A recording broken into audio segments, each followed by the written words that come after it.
क्या ये सही है? इमरान ने खास अंदाज में कहा। ओह, आपको खबर कैसे मिल गई? ये तो टॉप सीक्रेट है।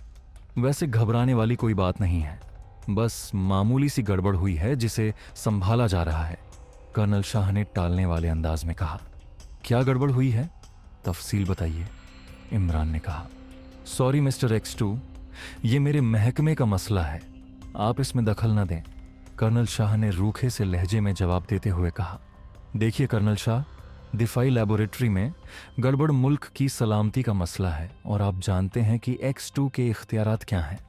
मैं आपकी इज्जत करता हूं और आपके मुआमलात में दखल से परहेज करता हूं, लेकिन जहां मुल्क की सलामती का तल्लुक हो वहां मामला दूसरा हो जाता है, इमरान ने बेहद नरम लहजे में जवाब देते हुए कहा।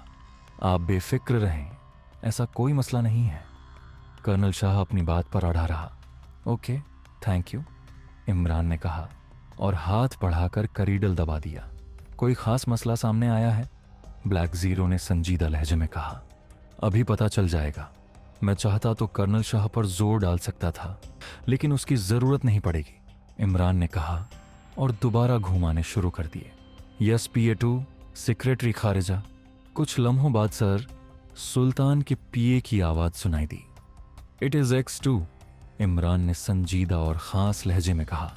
यस सर, यस सर, दूसरी तरफ से बौखलाए हुए लहजे में कहा और फिर क्लिक की आवाज सुनाई दी। कुछ लम्हों बाद एक बार फिर क्लिक की आवाज गूंजी और सर, सुल्तान की खास आवाज सुनाई दी। यस, सुल्तान स्पीकिंग। सर, सुल्तान का लहजा संजीदा था। सर सुल्तान, मुझे खबर मिली है कि फौज की तहवील में किसी दिफाई लैबोरेटरी में कोई गड़बड़ हुई है।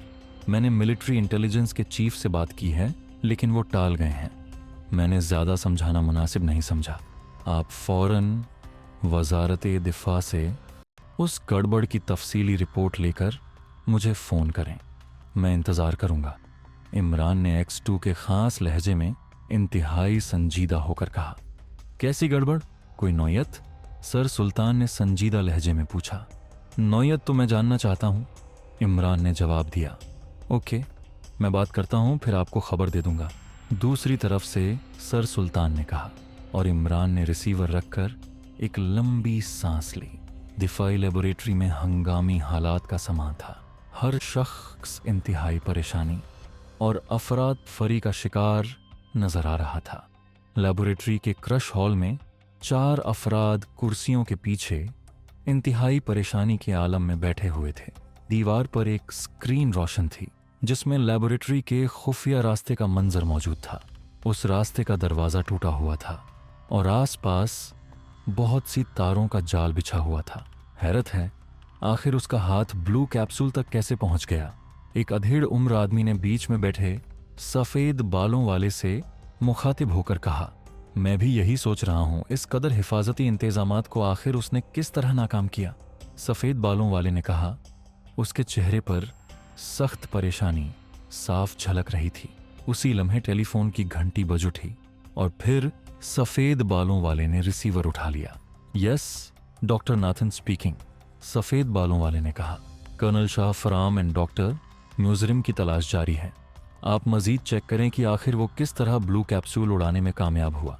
हो सकता है कोई और मुलाजिम भी उसके साथ शामिल हो। आप इस सिलसिले में अपने तौर पर तफसीली रिपोर्ट तैयार करें, कर्नल शाह ने हुक्मनुमा लहजे में कहा। वो तो मैं तैयार कर लूँगा, लेकिन आप मुझे ये बताएं कि डॉक्टर मार्टिन आखिर यहाँ से निकल कर गया कहाँ? आपकी तफ्तीश क्या कहती है? डॉक्टर नाथन ने कहा। आपकी तरफ से रिपोर्ट मिलते ही हम फौरन हरकत में आ गए हैं। हमने स्पेशल एयर बेस से लड़ाका तैयारे भी फजा में उड़ा दिए और ज़मीन पर भी चेकिंग शुरू कर दी। हमने एक मशकूक कार पकड़ी, लेकिन उसमें मौजूद दोनों अफराद जो कि गैर मुल्की थे, हमारी गिरफ्त में आते ही खुदकुशी कर गए। उधर एयर स्क्वाड्रन ने भी एक फौजी हेलीकॉप्टर को चेक किया जो कि इंतहाई अहम रूट पर जा रहा था, लेकिन हमने उसे चेकिंग के लिए वापसी हुक्म दिया। उसमें 2 अफराद सवार थे। वो वापस तो मुड़ आया, लेकिन उत्तरी पहाड़ियों पर से एक आदमी को पैराशूट से कूदते देख लिया, जिस पर हम चौकन्ने हो गए। चुनांचे उन पहाड़ियों के गिर्द मिलिट्री रेड किया गया। उधर हेलीकॉप्टर से दूसरा आदमी भी आगे जाकर कूद गया, लेकिन उसका पैराशूट न खुल सका। और वो जमीन पर गिरकर हलाक हो गया। हेलीकॉप्टर भी तबाह हो गया। जिस आदमी को पहाड़ों पर घेरा गया था वो यहां से निकलकर दारुल हुकूमत की किसी नवाही कॉलोनी जीशान में घुसा और उसके बाद उसका कोई पता ना चल सका। अलबत्ता एक कोठी में से एक कुत्ते और एक आदमी की लाश मिली है। हो सकता है कि वो इस आदमी को कत्ल करके उसके मेकअप में निकल गया हो। बहरहाल हम उसे तलाश कर रहे हैं, कर्नल शाह ने तफसील बताते हुए कहा। कर्नल शाह, आप उसे हर कीमत पर ढूंढें। ब्लू कैप्सूल इंतहाई अहमियत का हामिल है। इसकी फौरी बरामदगी इंतहाई ज़रूरी है, डॉक्टर नाथन ने तेज़ लहजे में कहा। मैं समझता हूं, आप बेफिक्र रहें डॉक्टर। मिलिट्री इंटेलिजेंस हर मुमकिन कोशिश कर रही है, कर्नल शाह ने जवाब दिया और उसके साथ ही राब्ता ख़त्म हो गया। मेरा ख्याल है कि मुजरिम इंटेलिजेंस के हाथ से निकल चुका है। हमें हुकूमत को आला सतह पर इसकी इत्तिला करनी चाहिए, एक और आदमी ने कहा। मैंने मिलिट्री सेक्रेटरी रिसर्च को इत्तिला दी है, सफ़ेद बालों वाले ने जवाब देते हुए कहा। उसी लम्हे फ़ोन की घंटी एक बार फिर बज उठी और डॉक्टर नाथन ने चौंक कर रिसीवर उठा लिया। Yes doctor Nathan, doctor Nathan ने कहा। सर, मैं सिक्योरिटी ऑफिसर बोल रहा हूँ। मिलिट्री सेक्रेटरी साहब तशरीफ़ लाए हैं, दूसरी तरफ से कहा गया। उन्हें फ़ौरन मेरे पास ले आओ, डॉक्टर नाथन ने चौंकते हुए कहा और फिर उठकर खड़ा हो गया। मिलिट्री सेक्रेटरी खुद आए हैं, डॉक्टर नाथन ने चौंकते हुए कहा और उसके इशारे पर सब लोग सर हिलाते हुए तेजी से उठे और कर्नल हॉल से निकलकर अपने अपने शोभों की तरफ बढ़ गए। वो मिलिट्री सेक्रेटरी के दौरे के दौरान कोई ऐसी बात नहीं चाहते थे जिससे उनकी कारकर्दगी पर उंगली उठती। डॉक्टर नाथन ने स्क्रीन ऑफ की और फिर वो भी तेज तेज कदम उठाता अपने दफ्तर की तरफ बढ़ गया। अभी वो दफ्तर में जाकर बैठा ही था कि दरवाजा खुला और मिलिट्री सेक्रेटरी अंदर दाखिल हुए। उनके पीछे सिक्योरिटी ऑफिसर भी था। मिलिट्री सेक्रेटरी रिसर्च, हुकूमत की रिसर्च काउंसिल का इंचार्ज था और ऐसी तमाम लैबोरेटरियां जो दिफाई इजादात के काम कर रही थीं, इंतज़ामी तौर पर उसके तहत आती थीं। वो खुद सेक्रेटरी टू वजारत दिफा के तहत था और सिर्फ उन्हीं को जवाबदेह हो सकता था। मिलिट्री सेक्रेटरी कर्नल असलम खुद भी एक आला पाए का साइंसदान रह चुका था। रिसर्च काउंसिल का इंचार्ज चुने जाने से पहले वो एक दिफाई लैबोरेटरी का इंचार्ज था और इंतज़ामी और साइंटिफिक तौर पर उसकी आला खिदमात की बुनियाद पर ही उसे रिसर्च काउंसिल का मिलिट्री सेक्रेटरी चुना गया था। हेलो डॉक्टर नाथन, ये क्या किस्सा है? कर्नल असलम ने अंदर दाखिल होते ही कहा। बड़ा हौलनाक वाकया पेश आया है कर्नल, मैं परेशान हूँ। डॉक्टर नाथन ने उठकर उससे मुसाफा करते हुए कहा। लेकिन आपकी लैबोरेटरी के हिफाजती इंतजामात तो इंतहाई सख्त थे, फिर ये वारदात कैसे हुई?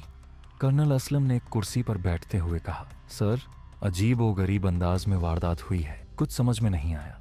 डॉक्टर मार्टिन हमारे बेहद लायक और काबिल एतबार डॉक्टर हैं। वो ब्लू कैप्सूल पर इंतहाई अहम रिसर्च में मसरूफ़ था कि अचानक थोड़ी देर पहले मुझे रिपोर्ट मिली है कि कैप्सूल का सेफ टूटा पड़ा है और डॉक्टर मार्टिन गायब है। मैंने फ़ौरन चेकिंग मशीन ऑन की तो मालूम हुआ कि कैप्सूल सेफ को खोलने के बजाय उसका हिफाजती सिस्टम तोड़ दिया गया है और उसमें मौजूद ब्लू कैप्सूल गायब है।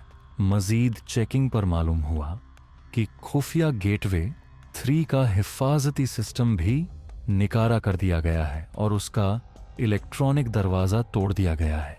चुनांचे मैंने फ़ौरन मिलिट्री इंटेलिजेंस के कर्नल शाह को रिपोर्ट दी और उसके बाद आपको। डॉक्टर नाथन ने तफसीली रिपोर्ट बयान करते हुए कहा। हाँ, मैंने कर्नल शाह से बात की है, वो तकरीबन मुजरिम को तलाश कर चुके हैं। लेकिन ये ब्लू कैप्सूल है क्या? कर्नल असलम ने पूछा। ब्लू कैप्सूल आपको नहीं मालूम?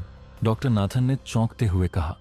मैंने लिस्ट भी देखी थी, जदीद ईजादात पर होने वाली एटम की रिसर्च, लेकिन उसमें मुझे कहीं ब्लू कैप्सूल के मुताल्लिका कोई तफसील नहीं मिली, इसलिए मैंने सोचा कि मैं खुद आपसे आकर बात करूं।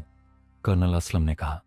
ओ सर, आपने एसएस लिस्ट मुलाहिजा नहीं की, ये उसमें शामिल है, डॉक्टर नाथन ने कहा। एसएस? ओह, ये तो इंतहाई अहमियत की हामिल लिस्ट है, ये क्या है? कर्नल असलम ने चौंकते हुए कहा। सर, ब्लू कैप्सूल एक नए कस्म के जरासीम का कोड है। मार्टिन जरासीम पर रिसर्च कर रहा था ताकि उसी रिसर्च की मदद से इंतहाई जदीद तरीन जरासीमी बम बनाया जा सके।